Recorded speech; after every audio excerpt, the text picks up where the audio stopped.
Hello, this is Mose Jacobs for DeBarra Spoken Words. I'm talking to John Watson, who's in or around Coventry. We'll find out soon enough.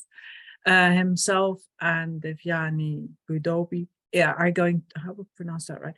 Are going to speak at DeBarra Spoken Word because there is a poetry exchange between Coventry and Cork.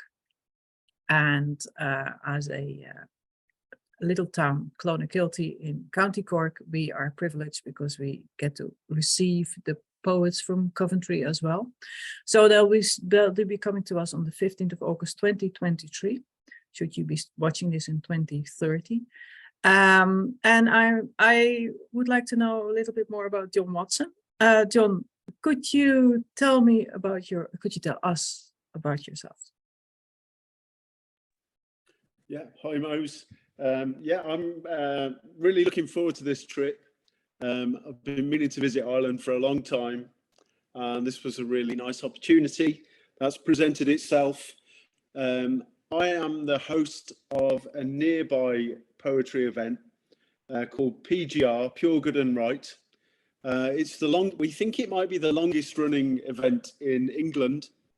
It's certainly up there with one of the longest ones. We've been running, me and my wife arranges it and I host it. Occasionally other people host it, but we're in a little town just outside of Coventry called Kenilworth. It's nice, you know, it's quite green, and we're right in the middle of the island. We're far away from the sea. We're not too far away. Whenever there's been the Coventry Cork, whenever the Cork poets come over, I always go over to Coventry to see them. They're always in nice places, and it's always a really good night as well in wet, windy November. So I'm just happy to be involved and to support the cultural exchange. And actually, I'm looking forward to the Cork poets coming over this November. So yeah, it should be fun. Thank you, John. That's great. Just to mention that the Cork poets will be Rosalin Blue and Cathal Holden, I think. So they come in November, and you're coming over in August.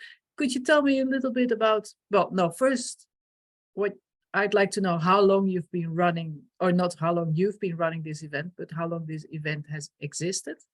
And the other thing in Kenilworth, just curiosity. And the other thing is, could you tell a little bit about how do the poets in Coventry get selected?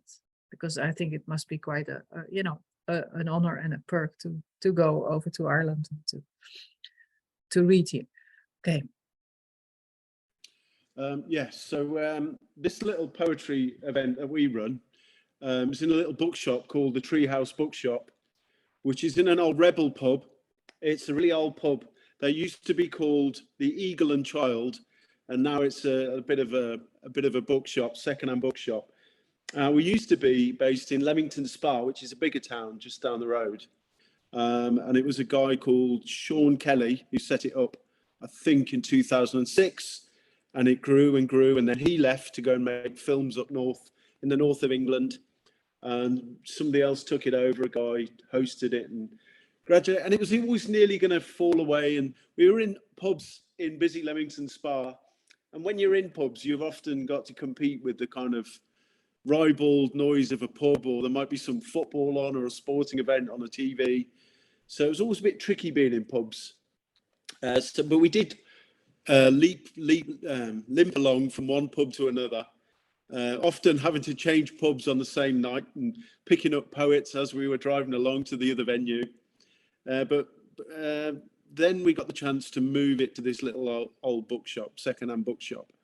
And there was a little bit of opposition at first, but everybody settled into it. It's a really nice, warm, welcoming, inclusive environment, especially for people who haven't read before. They feel, you know, to stand up amongst a kind listening audience rather than some background noise from a pub is much more easy for them. What was the other thing about how did I get selected? How do we select the poets to go to Ireland, to Cork and Clonakilty? Well, we've, over the last few years, quite a few of our respected poets, performers that have read and been featured poets in some of the local nights around and about. Was kind of overshadowed by Big Birmingham over the way. They're quite well funded, Arts Council funded. They've got DJs and money. We kind of haven't really. So they are well respected poets. We do try and mix it up between men and women and people from different backgrounds, and that's tricky sometimes. You know, we want to be as inclusive as possible. So we tend to, I think there's been a good mix of local poets going to Ireland. It's a shame because in the pandemic that was had to be by Zoom, so some of them missed out, and I guess it worked the other way with the Irish poets as well. But yeah, we're just supportive. It's not me who does it actually, by the way. I think I was picked by Rafe at Fire and Dust, and Emily Lauren Jones, who's the local Coventry Poet Laureate. They invited me, so it's a bit of peer recognition, which is quite nice. But yeah, that's about it, I think. Okay, great. Yeah, both Emily Lauren Jones and Rafe Holden have been to Clonakilty as well to read, not at the same time because Emily was during COVID. Yeah, that's very interesting. I was intrigued by your bio, your creative bio. You have another one as well. And because it says that you're a vehicle sculptor. That sounds like a very, that's a very interesting kind of technical kind of sculpting. I looked it up, and are you a sculptor in general who's found a niche way to make money, or are you, how does one become a vehicle sculptor, and why do you sculpt vehicles? Okay, well, I say sculptor because a lot of people call it modeling, and as a poet, I hate the word modeling because for me it's got too many L's in it. So I much prefer sculpture as a form because they are objects of sculpture. Yeah, it's something actually I've been doing since I was a young man, and I did it all the way up to the pandemic. There's a lot of automotive industry in and around Coventry. It's a big deal. So for 2 years, I'd been out of that job, but I got offered a job in Crewe working for Bentley, which are great big fancy cars. I've worked there before ages ago, but I'm quite ecologically minded. I'm quite a green-minded person, and I just think the cars are too big. And when I went to Bentley, of course, it was a huge car, and we had to 5 weeks to get it. That was me dipping my toe back into my job in March, April. I had a busy 5 weeks working up in Crewe, which is near Manchester, flat out, and then we had to send the model with some other models to Sitges, which is near Barcelona. So that was the first time I'd been abroad since the pandemic. Since before 2018, and being stuck on this island, which can sometimes feel a little bit insular, for want of a better word. It was really nice to be abroad and to just go and go back into Europe for a trip. Whether I want to carry on with that job, it's so easy to carry on doing what you know to do, but I'd rather swim in a different direction and do something outdoors and creative, more creative. Yeah, and I know poetry is not really renowned for as a way to make riches. Although you could become poet laureate of Kenilworth or something like that, or of England. Okay, just one more question about this vehicle modeling, sculpting. Why do they need do you do it not in clay? I assume. What kind of material do you use, and why is it necessary to do that in the first place? So the models we make are in clay. They're not solid clay. They're made with a chassis of metal, and wood goes on top, and then foam. But then there's probably about 2 inches of clay. It's not really clay. It's not clay like a potter's clay. It's more of an industrial plasticine. And So the exterior model, so imagine a huge Bentley is made of clay. Even done truck models for Volvo. I've worked, they're huge, as big as a truck, made of clay. And not only is that bizarre, but the interior is made of clay. All the seats, the steering wheels, everything is made of clay. And you can sit in it and it feels no different because we paint it to make it look realistic and add all the bits. So it is kind of interesting. And the reason it's clay is so that you can change it really quickly. If somebody doesn't like it or they want to make it, you know, you want to add an inch to somewhere or take an inch off, you can do that really quickly and affect these changes really quickly. So everywhere does it. It's done all over the place. It's a busy job.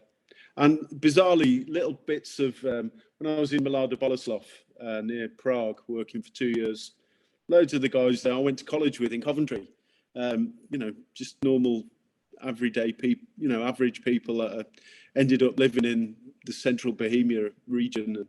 And they're people in Hiroshima from Coventry and California, and I've got friends who work for Tesla in California. They're all over the place. It's bizarre, but a little bit boring at the same time when you've been doing it for decades, you know. Well, I can suggest free of charge that you use all these skills to become a really well-known conceptual artist. Like, what's his name? Jeff Koons? No, is it Jeff Koons? The one who does the pigs. Anyway, like anti-car cars. All right. Apart from that, what kind of a poet are you? Because I've not read a single line of poetry. I asked you by email to send me something, but I haven't found anything on the internet. Maybe it is there, but I didn't find it. Because John Watson is also quite a famous name. I mean, lots of people have it. Yeah, John Watson is a very common name. When I worked for one of the big car companies, I went to give my email login was jwatso176. It is a common name, and I haven't really got many poems on the internet. And I'm kind of a bit. I prefer to be as analog as I can be.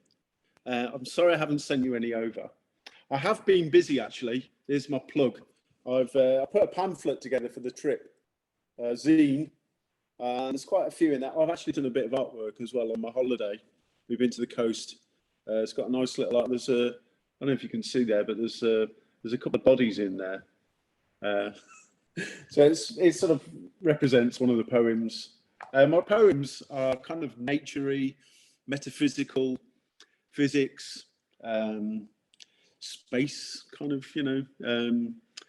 I don't know what's the nature of humanity. What's the point of it all? That's what I'm scratching at whenever I try and write anything, and I try and be as oblique as possible, not be too direct. So, yeah, it's different, I would say. Okay. As a last question, because if you weren't oblique, what would you say is the purpose of life on Earth?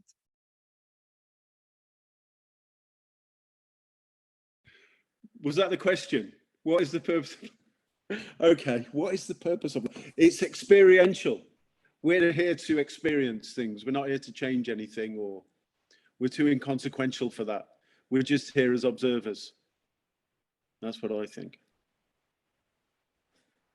Well, I don't agree, because I think change is also an experience. But to each their own. I really look forward to seeing you in Clonakilty, and I really like what you showed. I didn't see any bodies, but I'm sure. Can people buy the pamphlet when they're in the bars in Clonakilty? Yeah, I'm going to bring a few over. With my Ryanair baggage allowance, it'll be a compromise between the zines and my underwear. So it'll be somewhere between. Well, skip the underwear, John. Okay, thanks very much. I almost forgot the most important question, and that is, do you have any Irish blood? Well, yes is the short answer. I've got a lovely old photograph, sepia photograph of my great grandmother The whole Mullaney clan had they came from Boyle in County Roscommon. We got a lovely old sepia photograph when they arrived in the northeast of England to work on the shipbuilding there. So we've got, I know the directions in the family, we've got Irish.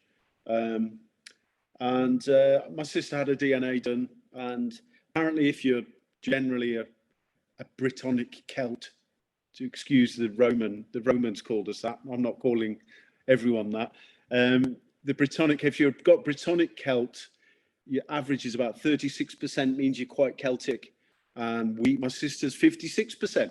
So, that, you know, I'm pretty, not much Saxon in there, I don't think, but we'll see. I don't know. I'm not going to get it done because I don't want my data harvested by a big pharma. So I'll just go with my sister's experiment. Well, providing she's your real sister, it would be roughly the same. Okay. Thank you.